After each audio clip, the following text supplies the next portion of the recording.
একটা মেয়ে একটা জাদুকরি ব্যান্ড পেয়ে যায়, সেটা হাতে লাগিয়ে চাপ দিলেই কিছুক্ষণের জন্য পুরো পৃথিবীর মানুষজন গায়েব হয়ে যায়। আর ওই সময়টাতে পুরো পৃথিবীতে একমাত্র সে একাই আছে, তার নাম হুজিন। প্রথমে বিষয়গুলো সে বুঝতে পারেনি, কিন্তু পরে সে ঠিকই বুঝে যায়। আর এভাবেই পৃথিবীর মানুষজনকে উধাও করে সে তার যা মন চায় তাই করতে শুরু করে।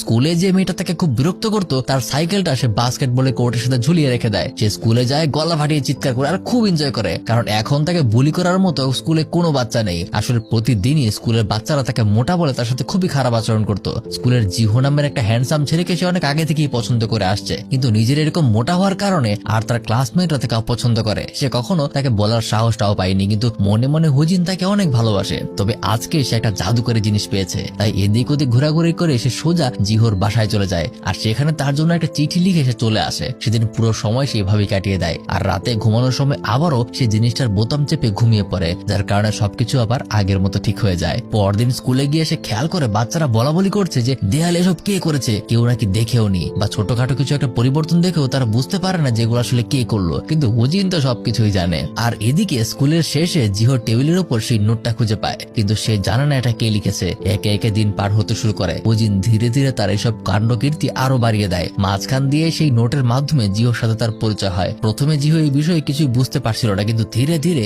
এই অপরিচিত নোটগুলোর মাধ্যমে কথা বলতে বলতে জিহো হুজিনের প্রেমে পড়তে শুরু করে। তবে সে এখনো জানে না যে এটা অন্য কেউ নয়, এটা হুজিন। এভাবে আরো কয়েকটা দিন পার হয়। একদিন স্কুলের টিচার বাচ্চাদের জন্য একটা ছুটির নোটিশ নিয়ে যাচ্ছিল। মাঝখানে হুজিনের সাথে ধাক্কা লেগে টিচারের হাত থেকে সেই নোটিশটা পড়ে যায়। আর হুজিন যখন জানতে পারে মাত্র 3 দিনের ছুটি দেওয়া হবে, তখন সে ডিভাইসটা ব্যবহার করে সবকিছু থামিয়ে দেয় আর ওখানে 10 দিনের ছুটি লিখে দেয়, যার কারণে স্টুডেন্টরা সহ স্কুলের টিচার থেকে শুরু করে সবাই খুব খুশি হয়ে যায়। সবাই নিজেদের ভ্যাকেশনে চলে যায়। কিন্তু 3 দিন পার হলে প্রিন্সিপাল বিষয়টা খেয়াল করে যে কেউ আসেনি কেন, তখন সবাইকে কল দিয়ে সে রাগারাগি করে। তার পরদিনই বাচ্চারা আবারও স্কুলে চলে আসে। পরের সময়গুলিতে ঘটনাগুলো আরো মজাদার হতে শুরু করে। এক রাতে জিহো তার টিমমেটকে নিয়ে বাস্কেটবল খেলছিল, আর হুজিন দূর থেকে তাদেরকে দেখছে, কিন্তু জিহোর দল খেলায় হেরে যাচ্ছিল বলে ধাপে ধাপে কয়েকবার হুজিন সময় থামিয়ে তাদের বাস্কেট করে দেয়, যার কারণে জিহোর দল খেলায় জিতে যায়। আর তাছাড়াও সেই দিনের নোটগুলির মাধ্যমে প্রতিদিনই তাদের কথাবার্তা এখনো হচ্ছে।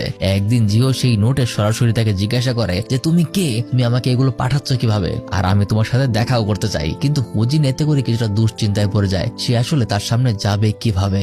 এরপর থেকে এই ঘটনাগুলো কেমন যেন ধীরে ধীরে হুজিনের অবসেশনে পরিণত হতে শুরু করে। তবে হুজিন সিদ্ধান্ত নিয়ে ফেলে যে এবার সে তার সাথে দেখা করবে। তাই সে তার ব্রেসলেট ব্যবহার করে একটা দামি শোরুমে গিয়ে সেখান থেকে একটা দামি জামা চুরি করে আনে। আর এরপর থেকে পরীক্ষার সময় ও জাদুকরি জিনিসটা দিয়ে নকল করতে শুরু করে, আর সে ক্লাসে ফার্স্ট হয়ে যায়। আবার হুজিন এক দৌড় প্রতিযোগিতায় অংশগ্রহণ করে, সেখানেও সে পিছিয়ে যাচ্ছিল বলে